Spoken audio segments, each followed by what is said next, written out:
Well, it's Joe Cruiser here again on November 14th, Thursday at 4:30 in the afternoon. Now, I thought I wasn't going to have to talk to y'all again today.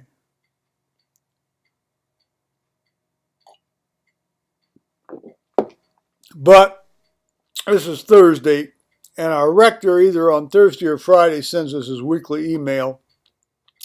And generally it's a fairly,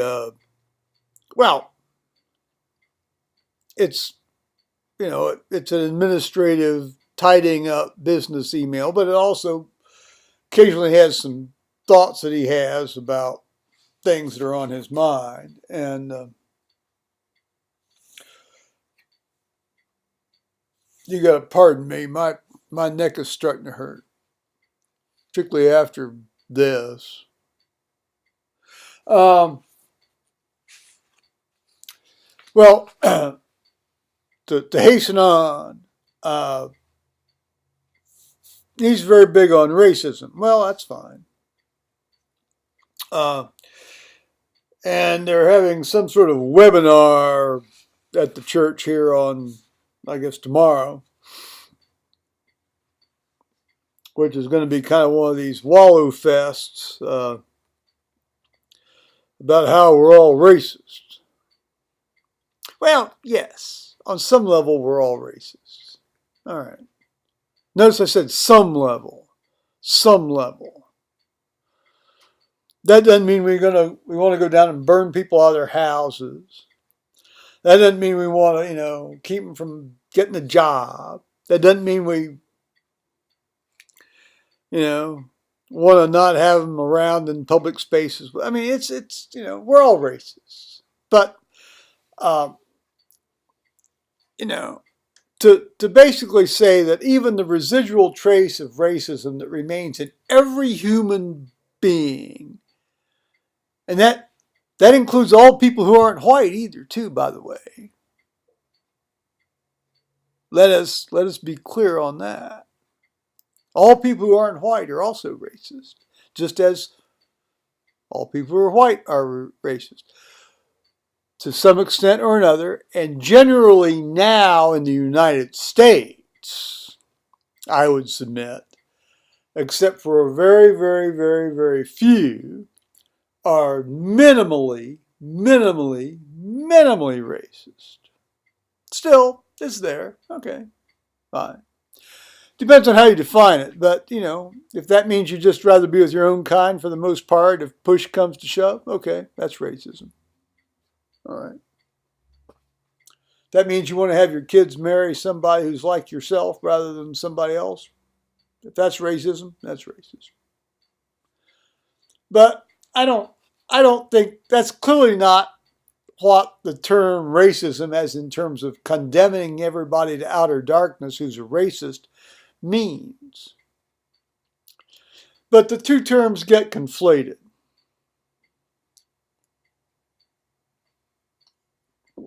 So, he sent this thing. It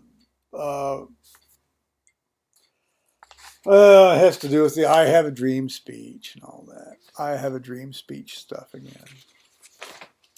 Oh, we can't have people memorize the Gettysburg Address, but we can have them memorize the I have a dream speech. All right. Well, I've talked about that before. So, but what he did get into is he talked about mainline Christianity, and he says, because then he moves on talking about this outfit called the Trinity Institute. Now, apparently out of Trinity Episcopal Church in New York, they run a seminar every year or so, and then they have websites set up throughout the United States where people can go and attend. It's like they're attending the seminar in New York, and they get CEU credits for it and things. It's like a 3-day thing, and they have lunches, and they discuss, and it's very feel-goody, and, that kind of stuff.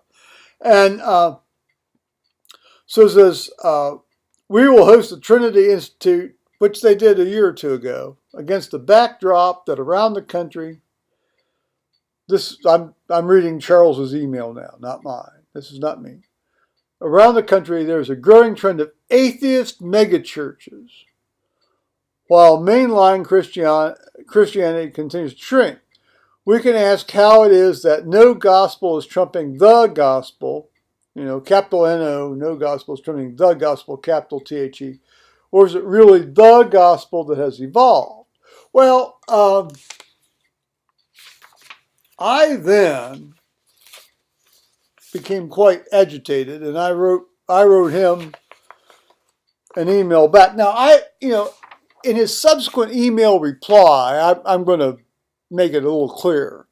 In his subsequent email reply, when he said atheist megachurches, he was talking about this recent, very, very recent trend of actual atheist groups to have gatherings and call them church. That's what he was thinking of.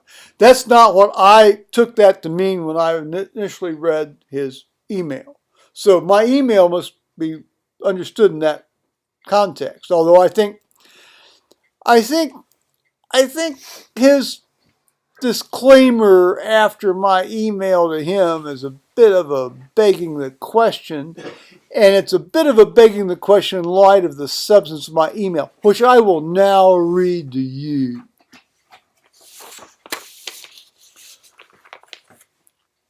While I quite agree that the mega theater style gospel of prosperity churches, that's all sort of hyphenated into one word, the mega theater style gospel of prosperity churches, evangelical or not,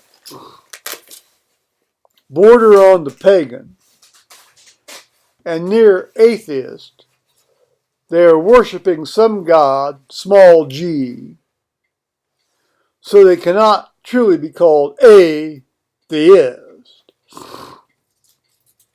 I submit that the mainline Christian churches, quote unquote, are falling aside because they are no longer boldly and unashamedly proclaiming the truth of Jesus Christ as the incarnate, resurrected Son of God, as the way, the truth, and the life,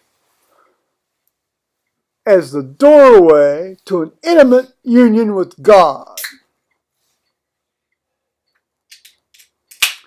They are focusing on feel-goody stuff that, while perhaps might flow from the Christian faith, as I say, might flow from the Christian faith, is not central to the Christian faith.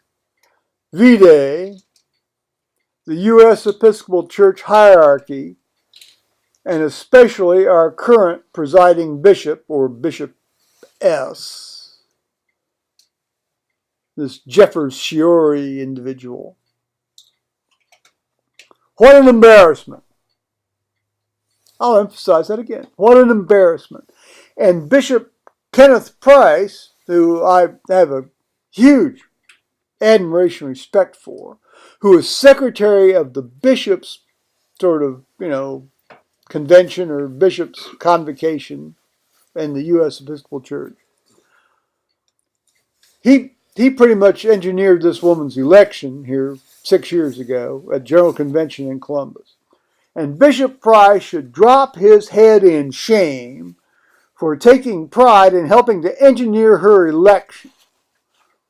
Fortunately, we shall be shed of her, or at least see less and hear less of her, after 3 or more years. Well, all right. So Charles replied,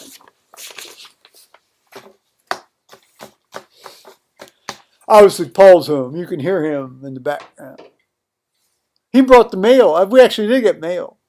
So I was down there too earlier. Hello, thanks for the email.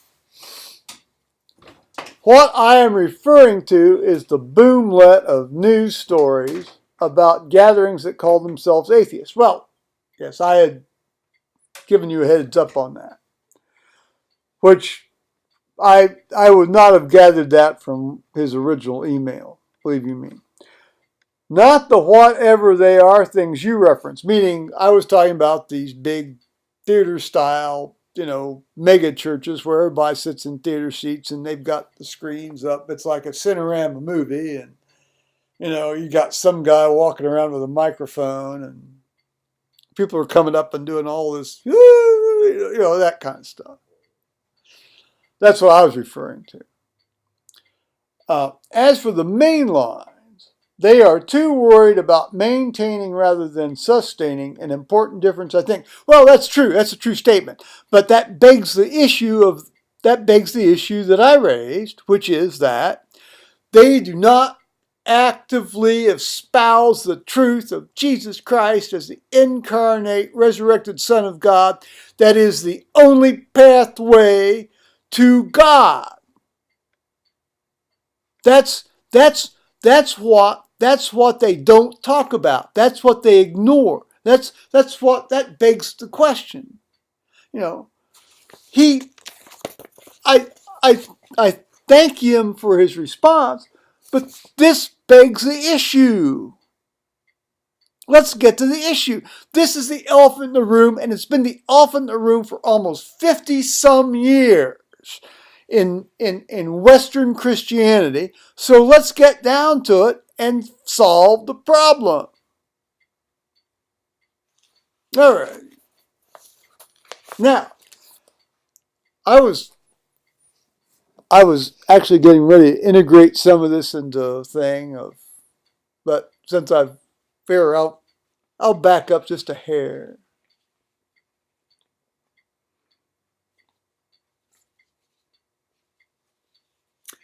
I was thinking about, it's somewhere in the Psalms, I could not hold my tongue, therefore I had to speak.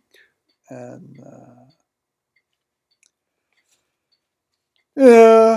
Psalm 34,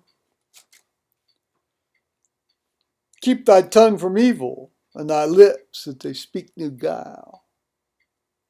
Eschew evil and do good. Speak peace and ensue it. Well, I've been trying to ensue peace here today, guys. I really have. It might sound a little like I'm not, but I really am trying. One more, and then I will depart. Hopefully not depart, at least for now.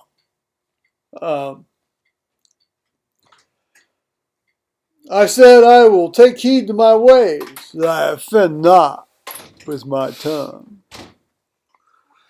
I will keep my mouth, as it were, with a bridle, while the ungodly is in my sight. And Lord knows there's lots of ungodlies in my sight. I think a lot of them are contained in the mainline so-called Christian churches, or the so-called mainline Christian churches. That's not in the Psalm, by the way. That's an editorial addition. I held my tongue and spake nothing. Boy, that's a rarity around here. I kept silence, yea, even from good words, but it was a pain and grief to me. Yeah. My heart was hot within me, and while I was thus musing, the fire kindled, and at last I spake with my tongue. Well, I've already spoken with my tongue here today, guys, so I think that pretty much gives you an idea of where I stand on some of these things. So, God bless you all, and bye-bye, YouTubers.